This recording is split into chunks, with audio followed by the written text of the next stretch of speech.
Olá, bem-vindos a mais uma viagem na história. A nossa jornada de hoje nos leva a uma ponte no interior da Itália, onde um brasileiro deu sua vida durante a Segunda Guerra Mundial.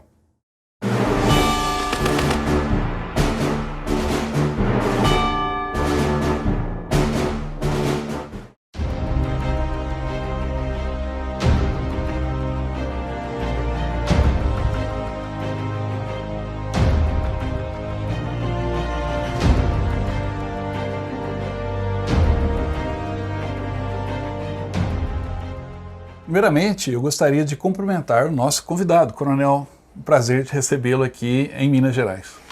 Mariana, eu que agradeço o convite, o prazer estar com você, que a curiosidade, a gente sempre acompanha seus vídeos, né, conhecer o local. Parabéns pelo seu trabalho, pela sua equipe, por tudo que vocês têm feito pela história militar. Para quem não conhece o Coronel foi comandante da rota em São Paulo durante muito tempo, é policial militar aposentado. E atualmente ele tem uma outra atividade também muito importante. Ele é deputado estadual pelo segundo mandato, né, Coronel? No estado de São Paulo.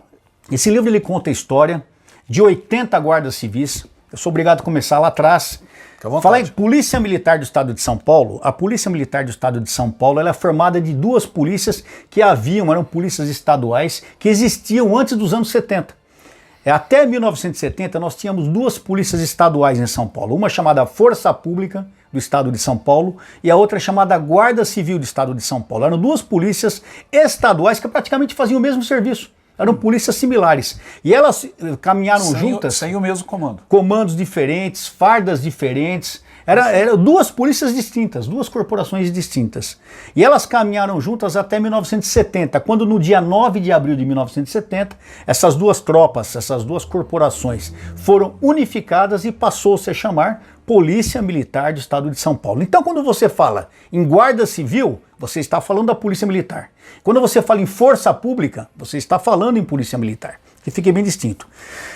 Segunda Guerra Mundial. Começou em 1939, nós tínhamos essas duas polícias. Em 42, quando o Brasil declara a guerra contra a Alemanha devido ao afundamento dos navios. Em 43 passa a criar a Força Expedicionária Brasileira. Sim. Foi criada a FEB. Quando a FEB foi criada, até então, as pessoas que nos acompanham devem saber disso, o Exército Brasileiro ele era trabalhado, ele era criado, ele era formado, ele era estruturado praticamente no sistema do Exército francês. Sim. Com a queda da França em 1940, o sistema francês ficou desatualizado, ficou ultrapassado. Então, quando a Força Expedicionária Brasileira é criada em 1943, ela é criada junto com as tropas americanas em apoio aos Estados Unidos. Então, a Força Expedicionária Brasileira, a primeira divisão de infantaria expedicionária, ela é criada nos moldes do Exército americano. Sim. Dentro do Exército americano, nós tínhamos várias tropas que não existiam no Exército brasileiro.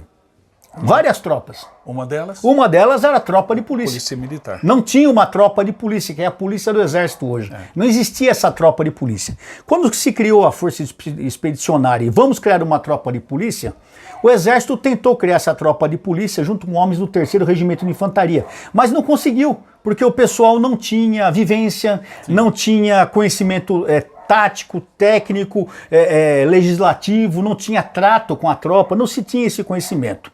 O pessoal começou, o que nós vamos fazer? O que nós vamos fazer? Pensaram. O general Mascarenhas de Moraes, que era o comandante da Força Expedicionária Brasileira, antes de comandar a Força Expedicionária, ele comandou em São Paulo o 2º Exército. Na época, hoje o Comando Militar do Sudeste era chamado 2º Exército. Ele havia comandado o 2º Exército e havia conhecido a Polícia de São Paulo, tanto a Guarda Civil quanto a Força Pública. E ele gostava muito da Guarda Civil. A Guarda Civil ela era muito bem quista pela população. E ele falou, poxa, esses homens da Guarda Civil têm essa tarimba, têm esse trato contra a criminalidade e no trato da população. Vamos tentar fazer com que esses homens venham para a Força Expedicionária. Falaram com o interventor, com o presidente da província de São Paulo, que era o governador na época, falaram com o comandante da Guarda Civil e falou, pô, por que não? Vamos fazer, abriu-se o voluntariado, mais de 600 homens se apresentaram voluntários para a FEB. Das duas tropas? Não, só da Guarda Civil. Só da Guarda Civil. 600 homens da Guarda Civil se apresentaram voluntários para a tropa e desses 600 homens foram selecionados 80. Sim. Esses 80 homens passaram por exames médicos, psicológicos, físicos, foram selecionados e foram no início de 1944 para o Rio de Janeiro. E lá no Rio de Janeiro, eles começaram a compor o pelotão de polícia militar, onde eles passaram a fazer treinamentos, ordem unida, começaram a fazer toda a parte estrutural dessa tropa. Ficou-se mais ou menos de abril a julho, abril, maio, junho, julho, mais ou menos uns 4 meses em treinamento, e eles embarcaram então no primeiro escalão da FEB, que a FEB foi em 5 escalões. Sim. No primeiro escalão, no dia 2 de julho de 1944, eles partiram, junto com o primeiro escalão, rumo à Itália para participarem da Segunda Guerra Mundial. Sim. E lá chegando, passaram a desenvolver a atividade de policiais mesmo. Exatamente. Atividades policiais. Eu conto isso no livro. Não iam para os campos de batalha. Acontece o seguinte, o homem, quando ele exerce a função de polícia militar, ele acaba participando da batalha. Sim. Porque você, por exemplo, você está num determinado... É que nem o policiamento, você está num determinado posto. Fazendo balizamento de trânsito. Sim. Se aquele posto aparecerem tropas inimigas, você vai ter que combater. Sim. Se por ali passar uma viatura inimiga, você vai ter que prender a viatura, enfim, sempre acaba se participando de combates. Mas a missão principal da polícia militar em combate, ou da militar polícia, como eles passaram a se usar, porque é uma coisa interessante. Eu não sei se vocês notaram, vocês podem ver aí nas fotos, a farda do homem que está usando essa farda aqui está escrito MP, não é PM. As pessoas até achavam que a foto estava invertida. Sim. MP, Militar Police, é a farda americana. Sim. Por quê? Porque eles tinham que usar uma farda que era reconhecida por todos os exércitos que estavam combatendo na Itália. Ingleses, americanos, indianos, franceses, australianos, enfim, tinha gente de todas as nações, poloneses, combatendo na Itália. Então a farda do MP, tanto do inglês como do americano, a sigla MP, Militar Police, ela tem que ser reconhecida de pronto. E eles faziam serviço de trânsito, balizamento em estradas, escolta de comboios, escolta de prisioneiros, escolta de autoridades, policiamento em cidades ocupadas, policiamento em quartéis, toda essa parte específica de missão, ação de polícia, era feito pela tropa de polícia militar, por esses homens da Guarda Civil que estavam na Itália. E é interessante o fato dos uniformes também, porque o Brasil chegou na Itália com o uniforme tradicional do Exército Brasileiro. O Zé Carioca. E o Zé Carioca, que era inspirado no modelo francês. Era horrível. E totalmente fora do padrão. Você sabe da história que quando eles chegaram na Itália, o que aconteceu?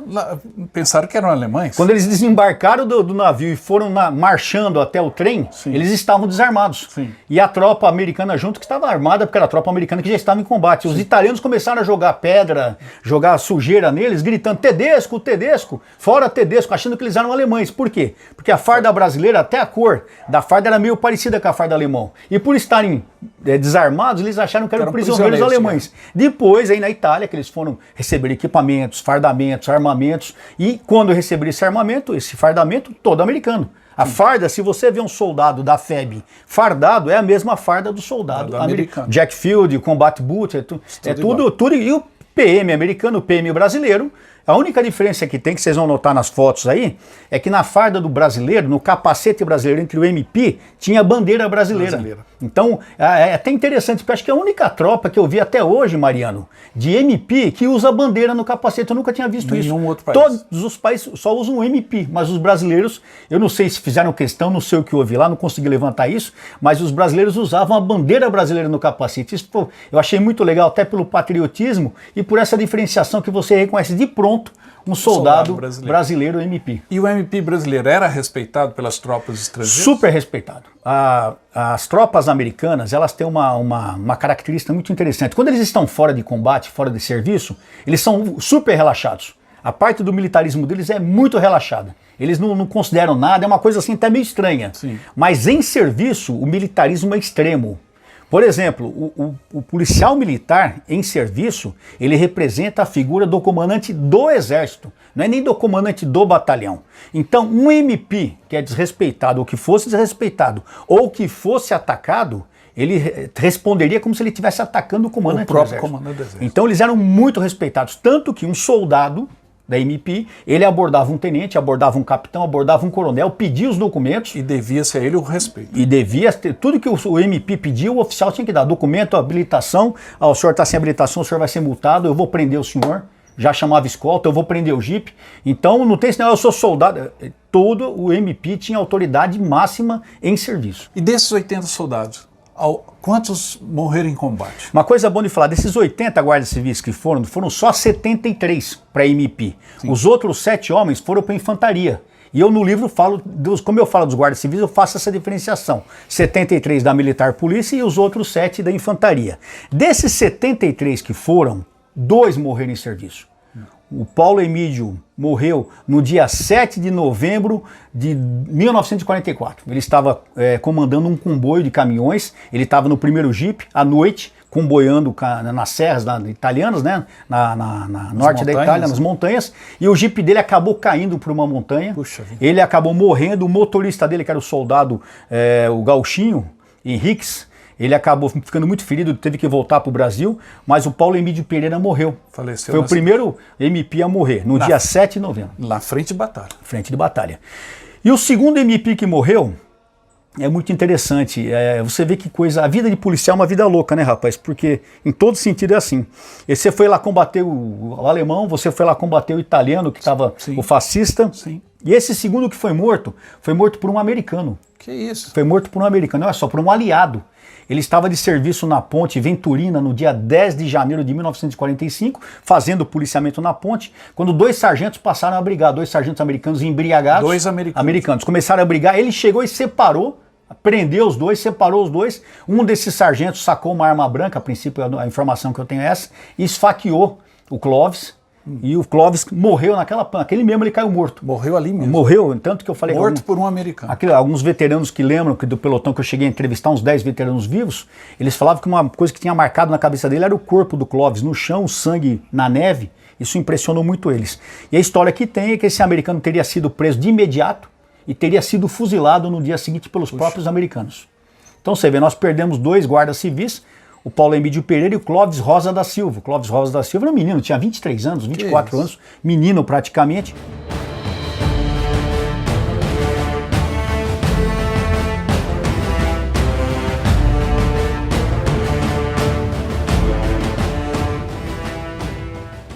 E nós podemos desfrutar de toda essa pesquisa do Coronel Telhada ao visitarmos, dentro do nosso roteiro pela Itália, acompanhando os passos dos aliados e da Força Expedicionária Brasileira na Segunda Guerra Mundial, roteiro esse que a gente faz todos os anos, você pode participar já no próximo, é só entrar em contato, mas estivemos no último roteiro em companhia do próprio Coronel Telhada, fazendo esse percurso, e pudemos conhecer a ponte em loco.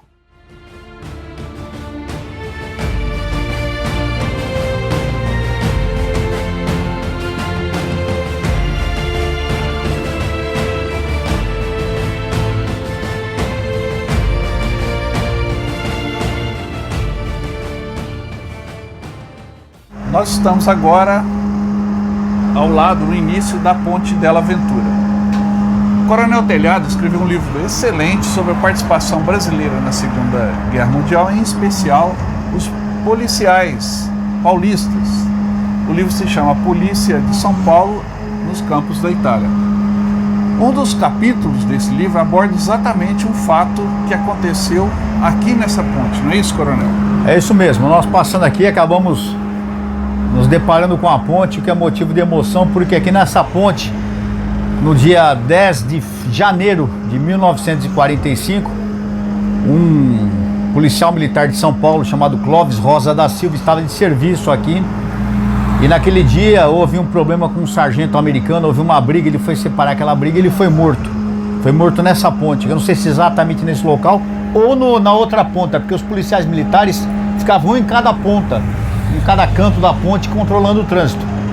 E naquele dia ele foi morto aqui, caiu morto já, ele morreu no local mesmo. O interessante dessa ponte é que essa ponte ela foi destruída em 1943, ela foi reconstruída pelos alemães. Em 44, quando os alemães saíram aqui desse local, eles destruíram novamente a ponte. E ela foi reconstruída em 48. Então, possivelmente, o que deveria haver aqui na época seriam os resquícios da ponte e aquelas pontes metálicas também que são construídas, pontes de combate que se chama. Exatamente. Então, o local é esse. E infelizmente não há nenhuma marcação, nenhuma placa, nenhuma lembrança sobre esse fato. Mas nós que preservamos a história militar, a história da Força Expedicionária Brasileira, acabamos nos encontrando aqui fazendo esse pleito em memória de Clóvis Rosa da Silva e de todos os nossos heróis brasileiros que participaram da Força Expedicionária Brasileira. E a presença de brasileiros aqui nessa ponte, ela é uma forma de homenagear o sacrifício destes soldados. E quem sabe o governo brasileiro não pode colocar aqui uma lembrança, uma pequena placa, acho que não haveria problema nenhum, ou alguma ONG, ou alguém da iniciativa privada, para que todos se lembrem da morte do Clóvis aqui nessa ponte, cumprindo o seu dever para com a pátria e para com os aliados, e infelizmente foi morto por um aliado. Vamos atravessar a ponte, coronel? Vamos embora.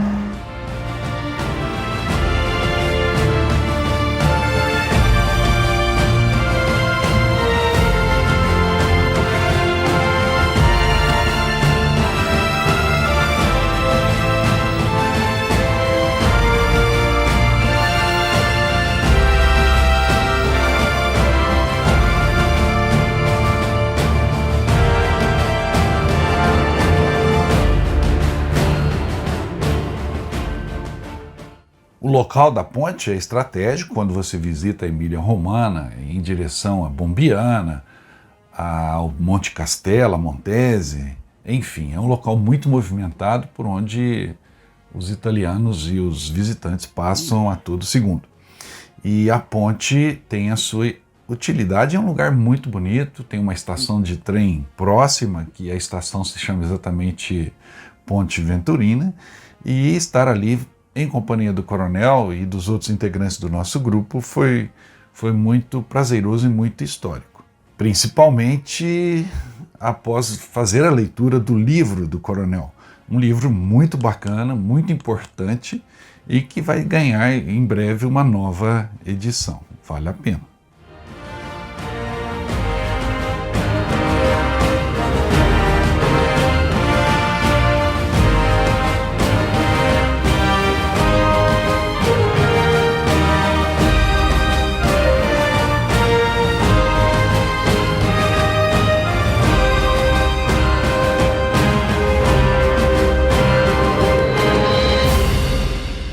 Então, em rápidas palavras, o livro é isso. Ele conta essa história, é uma história inédita, que nunca ninguém havia explorado.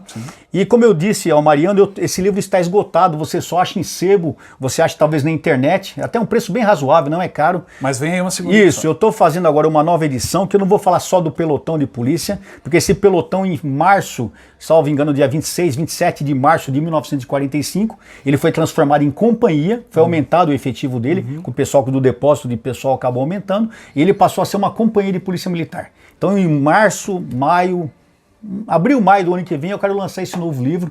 O título a princípio que eu pensei posso mudar é Militar Polícia Brasileira. Vamos ver se eu consigo um título melhor. Estamos já ansiosos pela essa edição. Mas duas perguntas, coronel. A primeira, o senhor disse que a Guarda Municipal, a Guarda Civil. Foi para a Itália. E a outra polícia que ficou aqui no Brasil, não foi? Muito bem. A Guarda Civil ela foi para a Itália, combateu na Força Expedicionária. A Força Pública ela ficou com as missões próprias de polícia no país, no seu país natal. Ela fazia policiamento em campos de concentração. Existia um campo de concentração? Eu vou falar nisso já. Existia o campo de concentração. Fazia policiamento em campo de concentração em pontos sensíveis. Estratégicos, né? Represas hidrelétricas, a parte de energia elétrica, portos. Para evitar, lembre-se que isso é durante a Segunda Guerra, para evitar a sabotagem. Para quem não sabe, nós tivemos muitos nazistas agindo no Brasil. Não só brasileiros agindo a serviço do governo nazista, mas agentes alemães nazistas que estavam agindo no Brasil. Infiltrados aqui no Brasil. Nazistas, japoneses, italianos. Então essa história é uma história muito secreta, entre aspas, né? Muito explorada, daí um livro bom também, um assunto bom até para um vídeo. E a Força Pública trabalhou muito nisso. Então ela trabalhava na parte da segurança interna e territorial do estado de São Paulo, como as outras polícias militares nos outros estados. Combatendo o inimigo interno. O inimigo interno. E os campos de concentração? Os campos de concentração. Um exemplo de campo de concentração, se vocês entrarem na internet, procura a história do Windhoek. Windhoek é a história de um navio alemão. Era um navio de transporte alemão, um navio de passageiros, que quando começa a guerra ele entra no Porto de Santos. E quando o Brasil declara guerra para a Alemanha, esse navio passa a ser um navio inimigo. Ele foi impedido de sair, então a tripulação foi toda capturada. Aonde vai se colocar esse pessoal? Num campo de concentração. Um dos campos de concentração que eu lembro agora de cabeça foi o que tinha em Taubaté. Quem fazia o policiamento lá era o 5º Batalhão. O batalhão lá de Taubaté, em São Paulo. Nós tínhamos um campo de concentração, mas existiam vários, salvo engano, a Ilha Anchieta também, lá em São Paulo, foi campo de concentração, se eu não me engano, é de japoneses. Nós tivemos vários locais assim que eram campos de concentração. Existem até alguns livros, como Corações Sujos, do Fernando Moraes, exatamente, que aborda os campos de concentração japoneses. Mas depois da guerra, vieram prisioneiros alemães para o Brasil? A maioria dos prisioneiros foram mais para os Estados Unidos, né? Eles ficaram uma época nos Estados Unidos, a maioria ficou na Europa. Sim. A grande maioria ficou na Europa, a esmagadora maioria ficou na Europa, pelos países vencedores, mas uma boa parte veio para os Estados Unidos, principalmente durante a guerra, que eles não tinham como pôr nos países ocupados, a guerra ainda perdurava, eles mandaram para os Estados Unidos. E nos Estados Unidos nós temos várias histórias pesadas, muito pesadas, histórias difíceis, tristes, mas que aconteceram. Mas aqui no Brasil eu não tenho essa notícia não, que se vieram combatentes para cá. Se alguém souber aí, pode mandar. Os submarinos, nós falamos dos submarinos que foram afundados. Esse pessoal ficou em campo de concentração aqui no Brasil e depois foram levados para os Estados Unidos. Ah, tá. Mas depois foram realocados. Tá. E a outra pergunta, coronel, os guardas civis que viraram PMs lá na Europa, quando voltam para o Brasil após a guerra, qual foi a postura, o caminho deles dentro da força da polícia de São Paulo? Veja bem, eles voltaram, a esmagadora maioria voltou entre julho e agosto de 45. Eles foram, todos que eram guardas civis, foram reincorporados à Guarda Civil, somente um ficou no Exército, porque a princípio todos foram convidados para permanecer no Exército, mas só um ficou. Que é o Godoy, que eu falo dele aqui dentro. Porque eu falei da vida de cada um, fiz a biografia de cada um. Tá no livro. Exatamente. Os outros todos voltaram para a Guarda Civil, voltaram a exercer sua função de polícia em São Paulo. Só que aí, Mariana, nós temos um problema muito sério que muitos jovens não sabem. Nós somos um pouquinho mais experientes, vamos falar assim? O senhor é um pouquinho mais que eu. Um ano só, não vem não. Você lembra quando eu não sei aqui na sua cidade, mas em São Paulo nós tínhamos muito disso, veteranos de guerra. Sim, sim. E eu lembro, como eu era moleque, que a gente tinha medo deles. Que eles gritavam na rua. Se tivesse alguém soltasse um rojão, os caras se jogavam no chão. E alguns eram violentos, outros viraram mendigos. Eu lembro que em frente à casa da minha avó tinha um cara que era sargento da FEB. Ele morava todo sujo, barbudo, ele morava numa cabana. Ele era veterano, sargento veterano de guerra. Mas muitos realmente se perderam, tinha uma parte psicológica que não foi apoio, não havia apoio psicológico. Sim. Então muitos, e na Guarda Civil aconteceu a mesma coisa. Muitos acabaram se perdendo, muitos foram expulsos, problema de bebida, problema de indisciplina, problema de agressão. Muitos acabaram sendo expulsos da guarda, se perderam, não conseguia achar o final da história dessas pessoas. Mas a esmagadora maioria teve problema, sim, na própria função de polícia, acabaram tendo problemas, se aposentaram na polícia, mas com problemas de embriaguez. Um ou outro acabou tendo uma vida razoável, mas a grande maioria, devido ao estresse de combate, o estresse pós-combate, né, que é o famoso estresse pós-combate, né, acabou dando muito problema para essas pessoas. E não só para esses homens, mas para a esmagadora maioria dos homens que estiveram na Segunda Guerra Mundial. Na FEB. É um triste final para esses heróis. Triste, né? Triste mesmo. Lamentável, né? E não foram reconhecidos, hein? Sim. Só lá para os anos 80 é que se passou a pagar uma pensão para esses veteranos. A esmagadora maioria já havia morrido, morreram passando fome, morreram como mendigos. Só lá para os anos 80 que um deputado fez uma ação, conseguiu uma pensão de segundo tenente para eles, que aí eles puderam ter um pouquinho de vida melhor. Mas o fim da FEB foi muito triste. Aliás, não sei se vocês sabem, você deve saber disso, a FEB ela foi desmontada na Itália. Sim. Tá, lá na Itália os homens foram desmobilizados. Foram desmobilizados na Itália. Eles estavam lá, já perderam emprego lá. Sim, e que é o medo do governo do Getúlio na época de receber de volta as pessoas com as ideias libertárias. Para quem não sabe, Getúlio era uma ditadura. Sim. E havia uma frase na época dizendo que quando a FEB desembarcasse no Rio de Janeiro, ela ia marchando até o Catete para tomar o poder e tirar o presidente. Porque eles tinham lutado pela liberdade e não aceitavam ditadura. Sim. Então, com medo disso, a FEB acabou sendo desmobilizada na própria Itália. Olha que absurdo. Os que não eram do exército ficaram sem emprego lá já, chegaram aqui desempregados. Lamentável a nossa história. Infelizmente isso aconteceu no nosso país. Mas a gente tem que falar disso para que as novas gerações tenham essa consciência e passem a enxergar a história de uma maneira diferente. Né? E principalmente valorizar, que é isso que a gente tenta fazer. O Coronel no livro e na sua atuação profissional. Nós aqui no nosso canal simples, mas que tenta levar essa história também. Mas valoroso. E às vezes a gente faz o possível, né, Coronel? Tá fazendo bem feito. Então, repetindo, pessoal, o ano que vem teremos um novo livro do Coronel, iremos divulgar aqui no canal. O Coronel vai mandar um livro depois, quando for lançado, para a gente sortear para os nossos inscritos. Até 2, pô. E será um maior prazer para nós estarmos lá cobrindo o lançamento do livro, viu, Coronel? Obrigado. Esperaremos com muita ansiedade. Bom, pessoal, era isso que nós tínhamos aqui por hoje. Espero que tenham gostado do programa. Foi um prazer imenso receber aqui em Minas Gerais o Coronel Telhada, um novo amigo que a gente faz aqui no Sacred Ground e no Viagem na História. E com certeza estaremos juntos em outros programas, se possível lá no Túnel da Revolução. Vamos marcar, vamos marcar. Sim, vamos sim. Tá bom, Coronel? Tá bom, muito gente. obrigado. Deus abençoe a todos. Pessoal, então, não se esqueça, compartilhe o programa, se inscreva no canal, dê um like, mande um comentário, sugestão, a gente está aqui para ouvir vocês, tá bom? Até a próxima. A nossa jornada pela Itália, no entanto, não se encerrou na Ponte Venturina. Pelo contrário, estava só no começo. No próximo vídeo, vamos avançar, eu e o Coronel e todo o grupo, em direção a Montese, ao Monte Castelo e a outros lugares marcantes.